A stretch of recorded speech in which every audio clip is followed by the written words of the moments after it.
Ah, Green, you're looking well. I take it you managed to squeeze in some rest.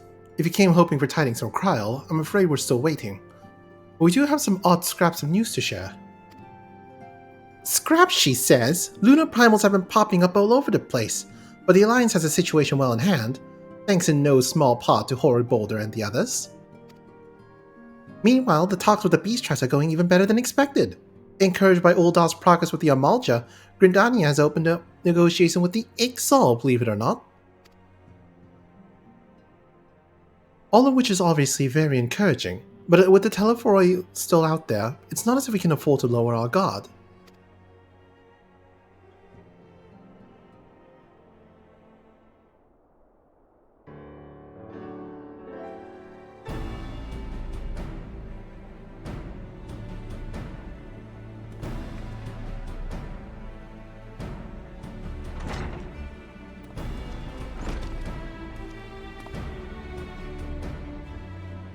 Begging your pardon, but I come bearing an invitation from the Alliance. A council meeting is to be held in Alamigo, and your attendance is humbly requested. Ah, we were just talking about the Alliance. May I ask what's on the agenda? I believe the intention is to share news of recent developments and discuss what measures might be taken to combat the Telephoroi. In concert with our new allies, the Beast Tribes have also been invited. It is hoped that they will join us in the fight against our common foe. So the Alliance would bring all the Beast Tribes into the fold at a single stroke. An ambitious plan, given the delicacy of the negotiations, but mayhap an expedient one, considering the threat we face. Indeed, my lady. And for their part, I am told that the Beast Tribes agreed to attend. If the Scions too are present, all of Eorzea will be represented.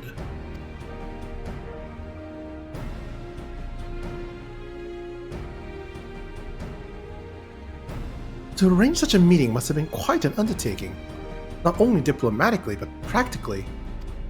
Pray inform the Alliance that we would be honored to participate. We will make for Alamigo without delay.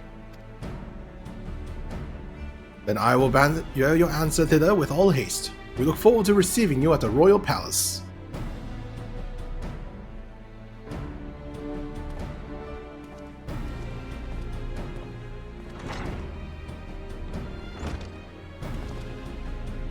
Well, now that we've expected the invitation, who exactly is going to attend? I move that you and Y'shtola lead our contingent. Given how long you have worked to end summoning, it's only right that you be present for what promises to be a historic moment.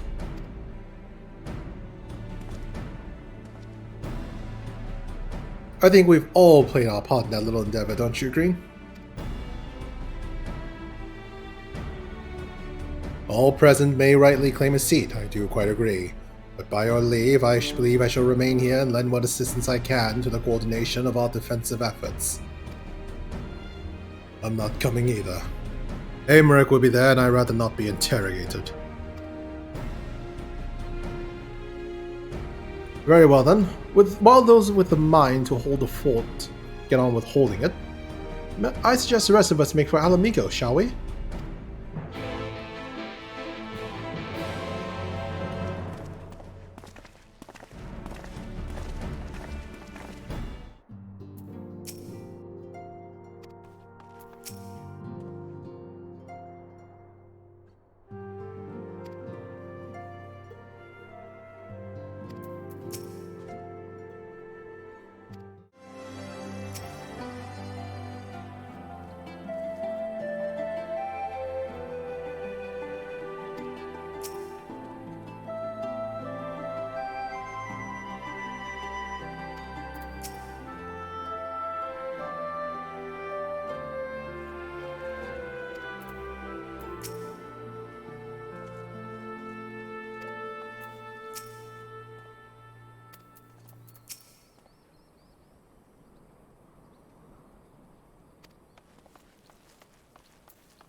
Esteemed guests, you honor us with your presence.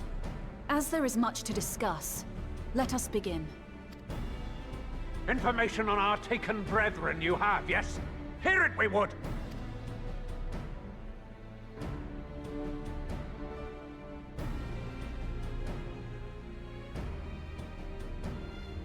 Ah! Beyond forgiveness these featherless ones are! With rivers of blood shall they pay! Freed our people must be! We too would see your kin liberated. But ere we attempt their rescue, we must first find a means to negate the risk of tempering. Without that, we will be unable even to approach the towers, let alone contend with their defenders. If all else fails, I've always found cannonballs quite effective. And what of the prisoners? Would you see them slaughtered? Think for a moment. Ponder, consider, think. If Merlwyb truly intended to bombard the towers, she would have done so by now. Remember, we came here to find a solution together, did we not? Y'Stola spoke of defenders. I but offered a means to clear a path, should you require it. Given the enemy's capabilities, we will all need to play our part if we are to have any chance of success. For if any here should give less than their best, it will be to the cost of every living being on this star. A paragon, the Empire, our very gods. How can we hope to prevail against such odds? That our foe is formidable, none would deny. But our strengths are many and varied. In this chamber, I see masters of strategy, masters of magic, masters of the land, the air, and the sea. And together, there is nothing in creation we cannot overcome.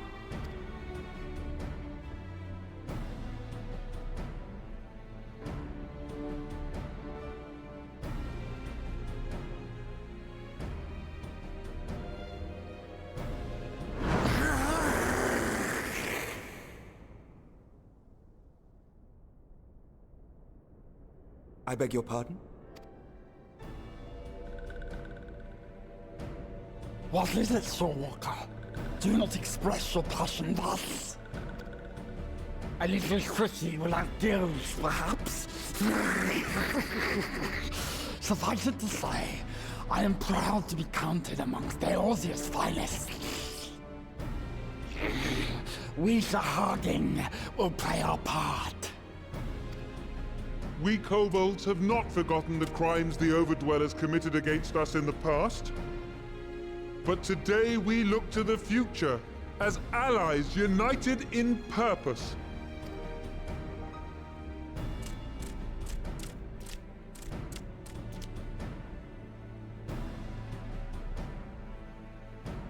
Ah! Make mock of the Ixal, the Paragon does! Turns kin into puppets! Pits brother against brother! Free them from his grasp, we shall! As Patriarch Zadar will attest, the Scions have granted us a means to free your brethren from their thraldom. This boon we will gladly share, that your people might never be enslaved again. Why am I playing Majora's Mask? No, I'm not the one with all the masks. Unfortunately. We accept! We accept! Persona. No, that's Blue Mage. But you do play Blue Mage. Exactly. Which isn't Majora's Mask.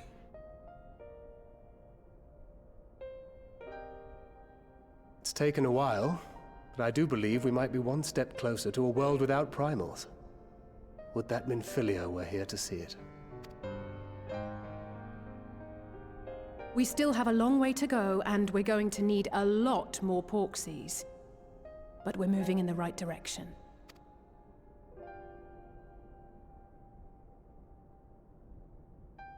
If I may have your attention, there is one other point I would like to raise. As we can all agree, freeing those held captive must take precedence over every other concern. but experience has taught us that none save those with the capacity to resist tempering can hope to enter the towers unscathed. And even once inside, a still greater threat may yet await them, that which we call a primal. Needless to say, if we are to succeed, engaging with such foes can only ever be considered a last resort. And so I move that we seek to prevent them from being summoned in the first place. Yes! Both prayer and ether are needed for the ritual. Should either one be denied, the summoning would fail. Indeed. And so we must endeavor to discover the source of the ether on which the process depends. Do so, and it may present a way to halt the summonings, or perhaps even neutralize the towers entirely. A promising proposal.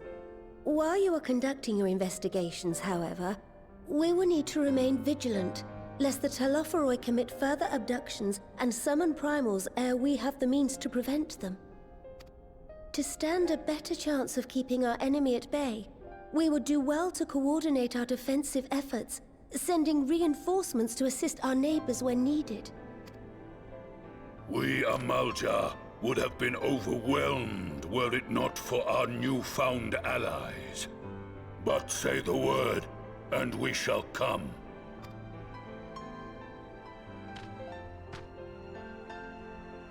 I see we are all in accord. But what are we to call this proud fellowship of ours? I submit that the honor of naming it should go to the scion whose brave efforts have done so much to unite Eorzea. What say you, my friend? Oh, great. I'm terrible with names.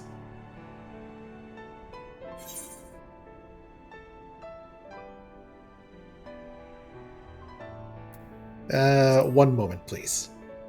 Let me think. Might I suggest the Grand Company of Eorzea? I remember a certain someone pondering it once upon a time, and it seems as fitting a name as any. A fine choice, for there is none here who does not love Eorzea. Aye, in that we shall ever be united. United in our gratitude for the realm that gave us life. Then let it be recorded that on this day, the Grand Company of Eorzea was born.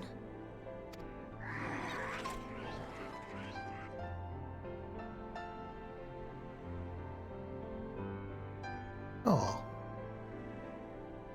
Happy Alphinode.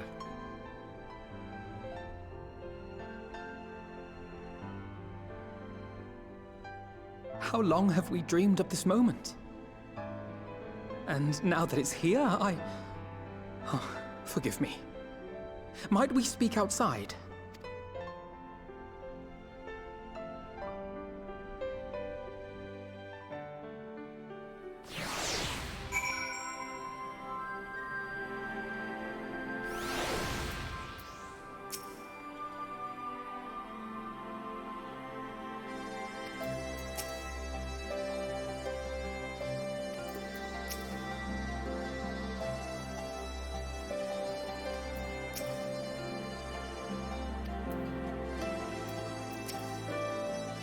Ah, Crystal Braves. It was certainly a time. Well, now that we are out of earshot of the other delegates, I hope you will forgive me if I speak my mind. Let me begin by saying that I have dreamed of this day since the moment I first set foot upon these shores, and that I was heartened as anyone to see the people of Eorzea pledge their solidarity. Yet even as they uttered their declarations, all I could think about was a conflict to come, of the sacrifices that will be made, and the lives lost, inevitabilities that I still struggle to accept. But at least now there is hope. The formation of the Grand Company of Eorzea is the first step many. Many and more.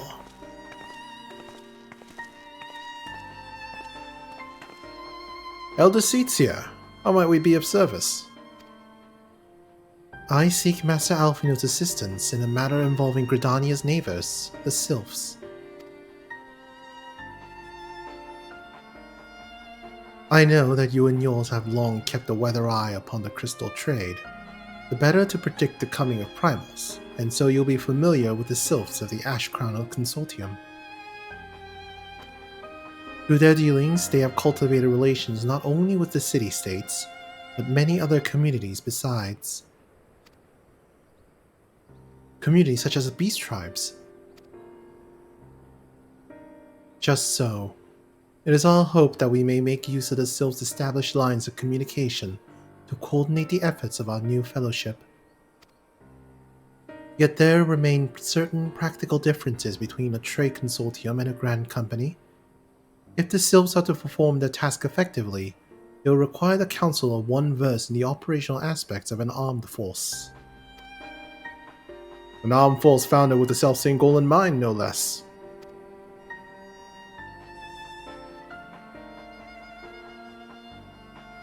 The Crystal Braves, yes.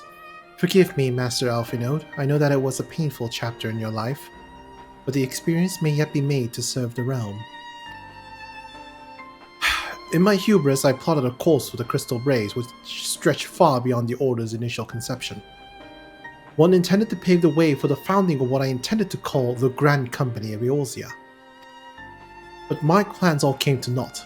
Built upon a frail foundation of lofty ideals, the Order was doomed from the first to collapse under the weight of more worldly interests, and I have no wish to see this new endeavor suffer the same fate. Mayhap I ask too much of you? Not at all.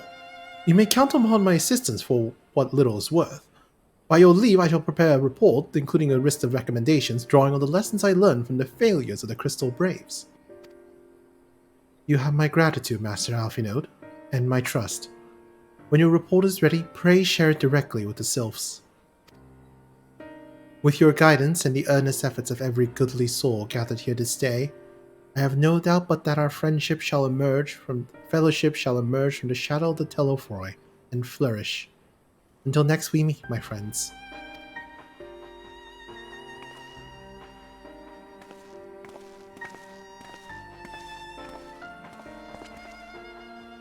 Before coming to anything to writing, there are a number of people whose thoughts I should like to hear. Former Braves, you understand. Might you join me in seeking them out?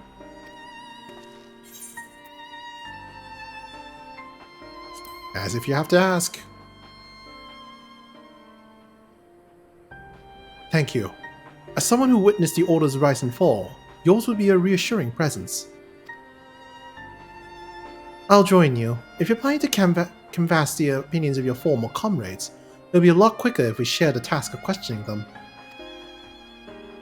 Then mayhap Graha can lend a hand as well. I shall accompany Thancred back to the Rising Stones. Between us, I dare say we should be able to provide an accurate enough account of today's events.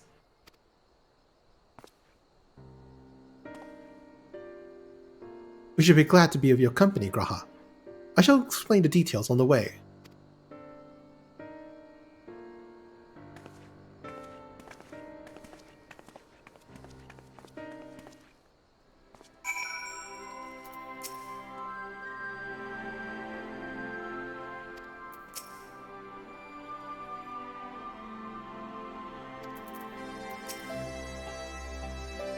So, what's the plan, brother mine? Before discussing the task at hand, I should probably admit that the report I propose is largely written. Not long after that fateful day in Ul'dah, I penned a detailed account of the organization's history, from the events that led to its inception to the failings that brought about its demise. This I did primarily as a means of taking some semblance of responsibility. Never did I imagine that it might later be referred to by those seeking to form a similar organization. And while I made every attempt to be objective, the account was mine alone, its events viewed from my singular perspective. For it to be of use, however, it must be broadened to encompass the viewpoints of all involved.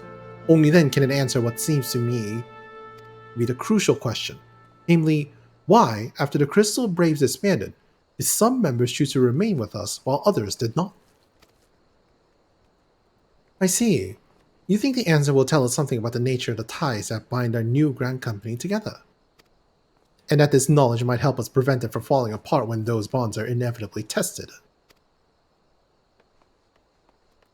That is my hope, yes. but the questions I would ask are uncomfortable to some. As the former commander of the Crystal Braves, I doubt that those who abandoned the cause would welcome my inquiries. Then Graha and I will just have to try. Meanwhile, the two of you can talk to the ones who kept the faith. A fine suggestion. Have care, however, as certain of my former comrades are of questionable character, so keep your wits about you. And let us reconvene in Gridania later on.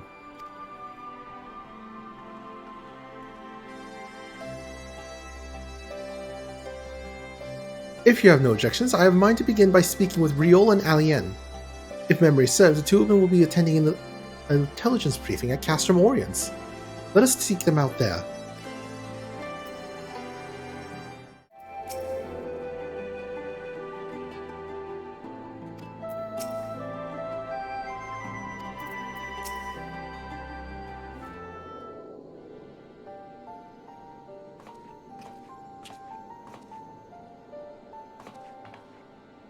Well, look who it is. And what brings you two here? Wouldn't have anything to do with the big meeting, would it? In a manner of speaking, I have been assigned to a task, you see, for which I require the assistance of former members of the Crystal Braves.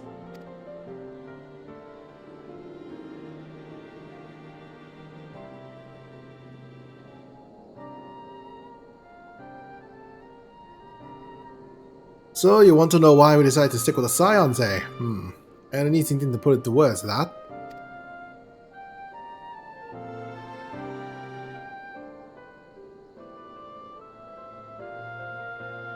As I once explained to Green, I spent a long time agonizing over my failure to alert you to the traitors in our midst. For my negligence, I was captured along with many others, and we were powerless to prevent the tragedies that ensued. Not a day goes by do I not think back to those fateful events. By joining the Scions, I hope to redeem myself, and I will continue to serve the cause for as long as I am able. But that wasn't my only reason. When we were finally reunited at the Rising Stones, you refused to blame anyone but yourself for the fall of the Crystal Braves. And in spite of everything that had happened, everything you had suffered, you took us back without a moment's hesitation. We would not have blamed you had you turned us away, but when you gave us your trust and said, what else could we do but try to repay it?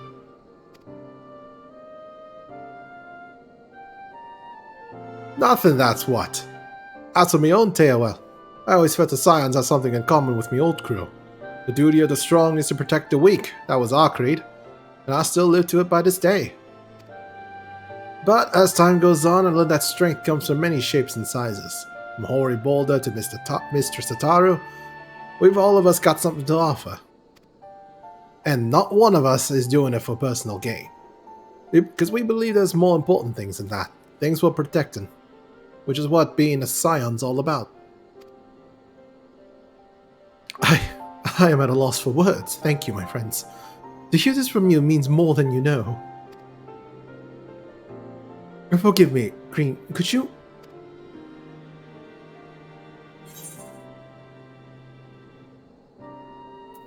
Why do you think the Crystal Braves ended in failure? Well, it's finding ideals was something we're proud of, but ideals alone don't make a crew. For every swab who signed up with good intentions, there was another who was only in it for the coin, the glory, or both. Ours was quite a disparate band, and while I will never forgive Ilberd, the fact that we managed to function at all was in large part thanks in large part to his efforts. Just a pity he was doing it all for the wrong reasons, eh? Only takes one bad apple, they say, and the Braves have a barrel full of them. Like the Scions. We might look like a ragtag band of misfits, but deep down we all that shared sense of purpose. And why? Because Tataru sifted out all the glory hunters before they made it through the door.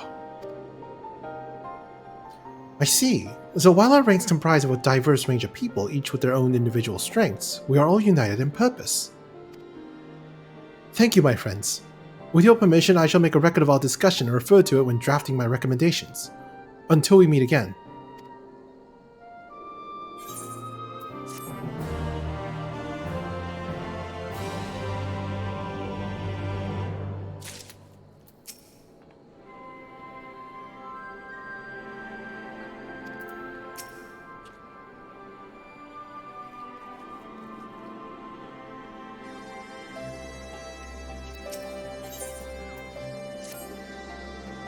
Well, I think we have taken up enough of our colleagues' time, and I am conscious that less life-affirming testimonies await.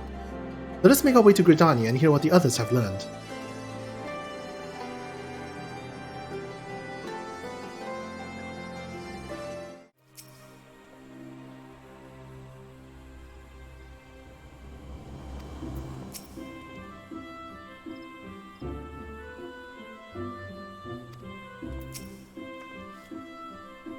Thanks to Tataro's ever-dependable intelligence, we managed to track down a handful of former braves without any great difficulty. Some were forthright, others less so, but we heard enough to form a picture. I would warn you, Alfie, some of their comments were harsh. I can well imagine, but their opinions are no less vital to my report. I seek the unvarnished truth.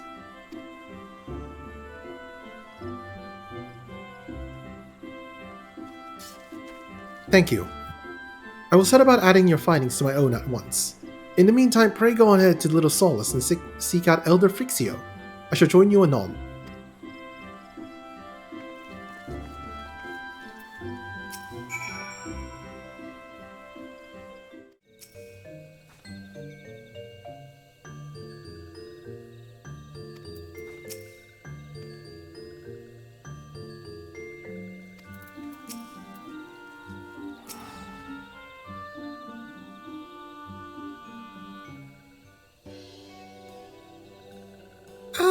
Welcome, Brave One and friends of the Brave One. How good it is to see Walking Ones again so soon after the meeting.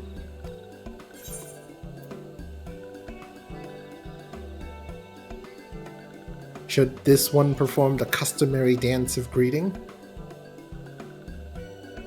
No, be at ease. It is true that these ones once delighted in making Walking Ones dance, but no more. A horned one, Kani-Sena, said that Walking Ones would be coming to Little Solace. Imperial ones also invaded Sylphlands and abducted many of these ones, so these ones will be glad to bear messages between fighting friendly ones. And that is heartening to hear, Elder. It will require all ones to work in unison to stop the Telophoroi. These ones will try very hard, of course, but in matters of war, these ones have little experience.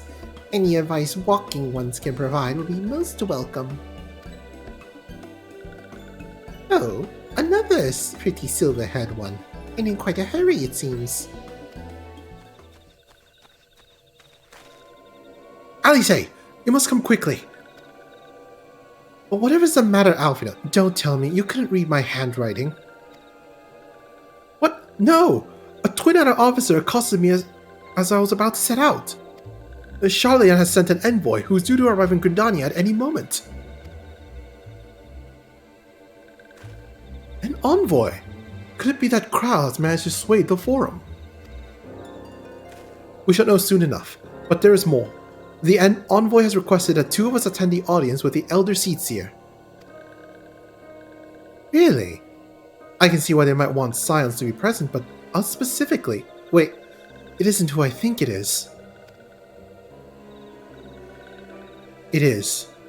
I could scarce believe it myself, but when I inquired as the envoy's identity, I was told that it was one Fortunat Levelier. Your father? Well now, the fact that serving a member of the Forum had journeyed here would be surprise enough, but him? Quite. I glean from this that they are taking the matter seriously. That may be, but why him and not one of the other 98 Forum members? Unless he volunteered for it. It has been some time since you last saw your father, has it not? Could it be that he is concerned for your well-being? Clearly not.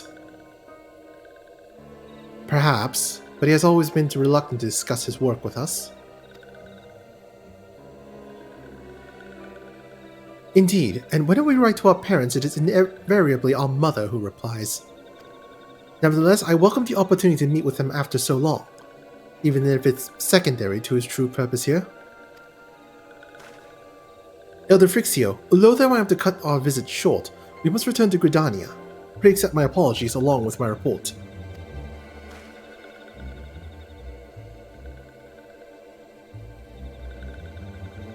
Never mind. There'll be time to talk later.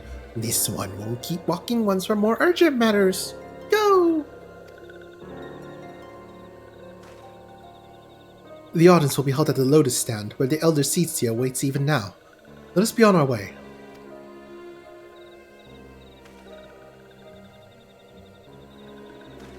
I swear, if this is gonna be a world is ending and I'm gonna bring you home kind of situation.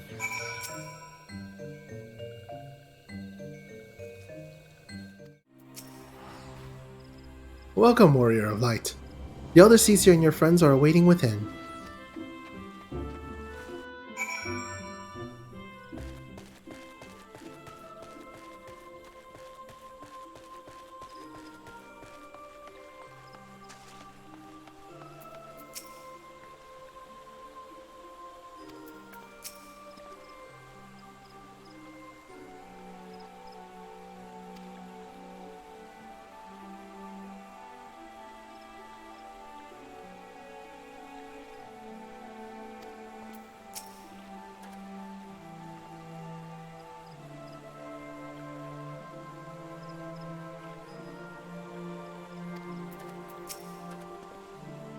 My friends, I thank you all for coming so swiftly.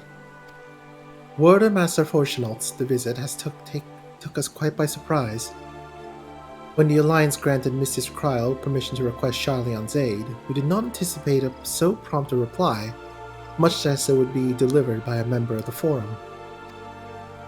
What the nature of that reply may be, we shall soon discover.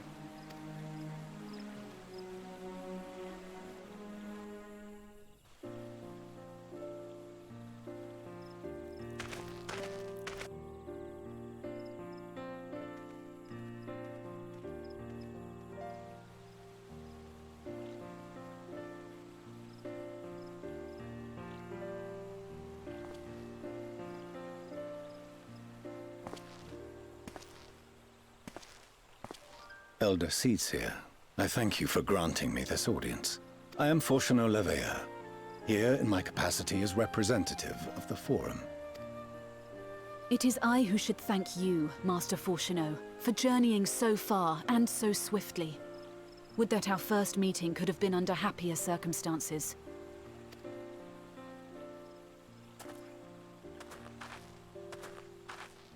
It has been too long, Father. You look well. As do you both.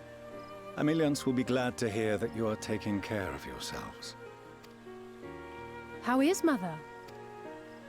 She misses you terribly, of course, but is otherwise a picture of health.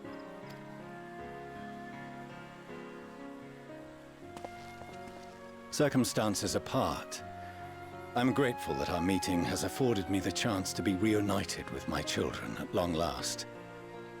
And I believe I also owe you thanks for the hospitality you showed my father, Louisois, during his sojourn in Eorzea.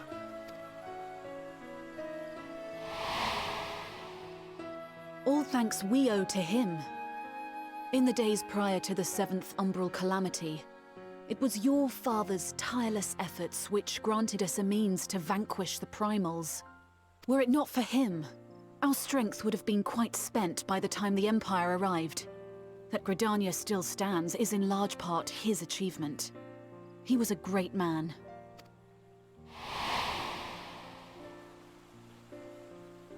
He would doubtless have been moved to hear you say so. I must confess, however, that I opposed his decision to intervene.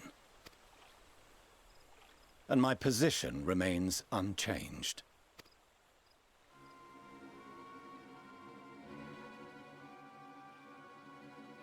To chart the course of history, not to change it. I am familiar with the Sharlayan stance. It is more than that. It is our way of life, who we are. But I came here not to deliver a lecture, but the Forum's answer to your request. Sharlayan will under no circumstances intervene in the conflict between Eorzea and the Garlean Empire.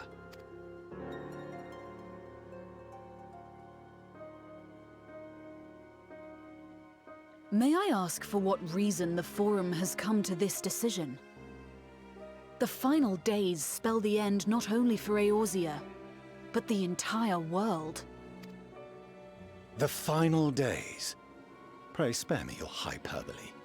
This conflict is no more than the latest in a series of petty squabbles between yourselves and Garlemald. One in which Sharlayan will take no part. If the final days were truly upon us, we would know. Father, you must ask the Forum to reconsider. You may feel safe on your little island across the waves. But if you imagine the Telophoroi will leave you be, you are mistaken. They mean to kill us all, themselves included. Alphino is right. We have seen what the enemy is capable of, the lengths to which they'll go. This is no time to turn a blind eye. If Eorzea falls, so too will Sharlayan. So if you truly love our homeland, you will join us. Now, before it's too late.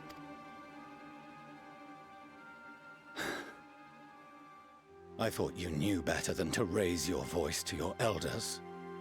It seems I was wrong. Wrong to ever let you leave, Sharlayan.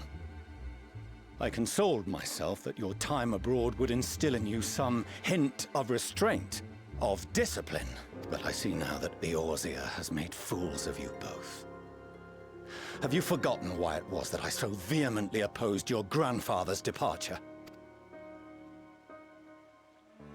For all his wisdom, his only solution was to go to war. Death, devastation, ruin. Even those who claim victory are scarred for life. What prize could ever justify such sacrifice? It is the duty of the learned to avert such tragedy. By fanning the flames of war, you forsake all you once held dear.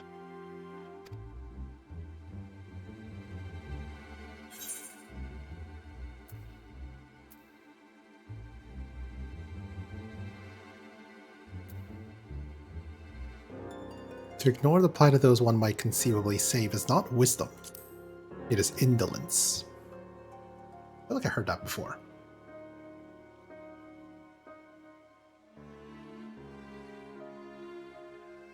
I see your friend shares your misguided ideals.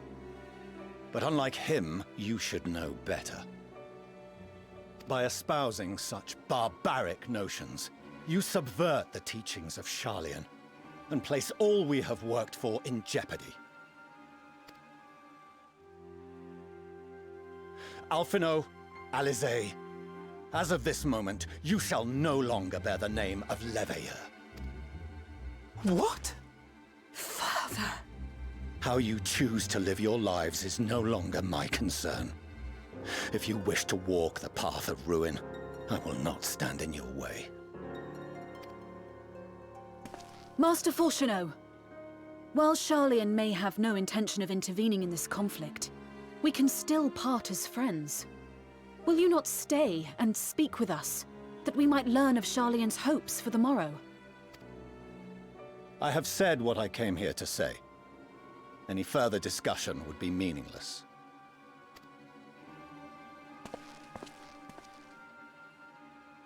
Father! Wait! Don't bother, Alize! How can you stand there and watch him walk away? How can you let this happen?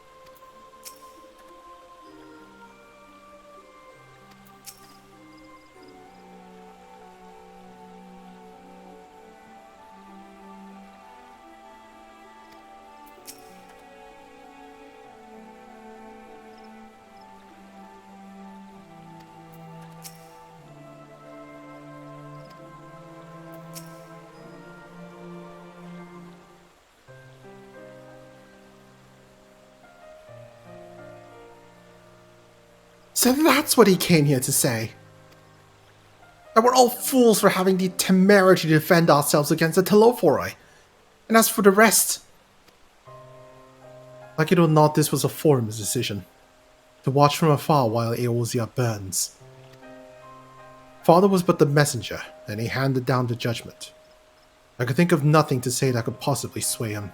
I still can't.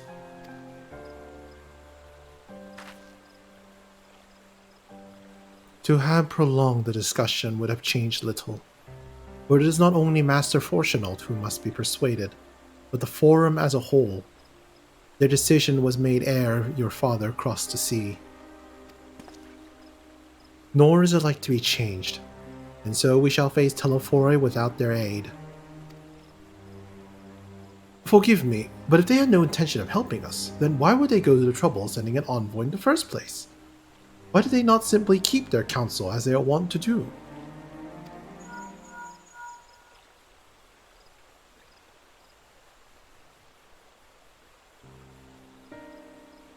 Green, has Master Fortunault arrived yet?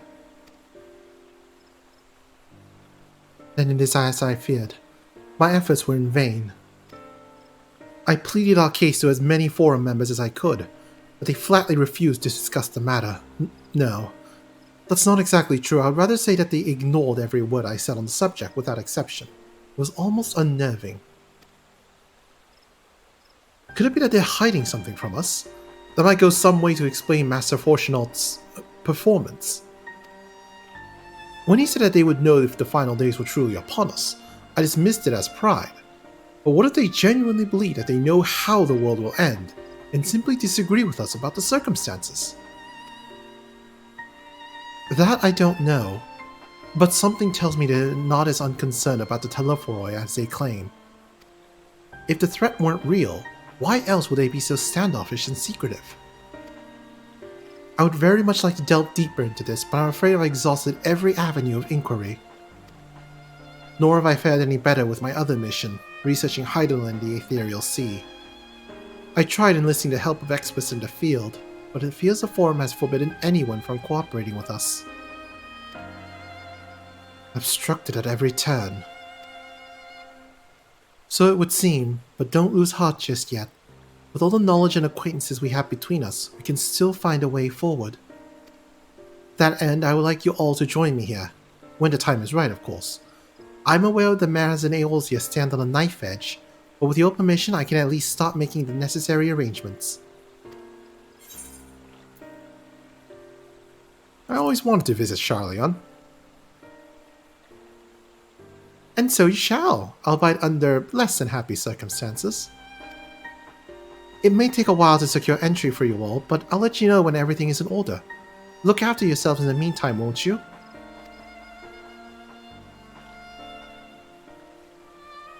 Your speculations give me cause to hope. Yet if these seeds will bear fruit, I cannot say. While it is possible that Sharlayans hide some secret truth from us, there can be no certainty that its exposure will prompt in them to change of heart. And so, for the present, we must needs confront the plight in which we find ourselves.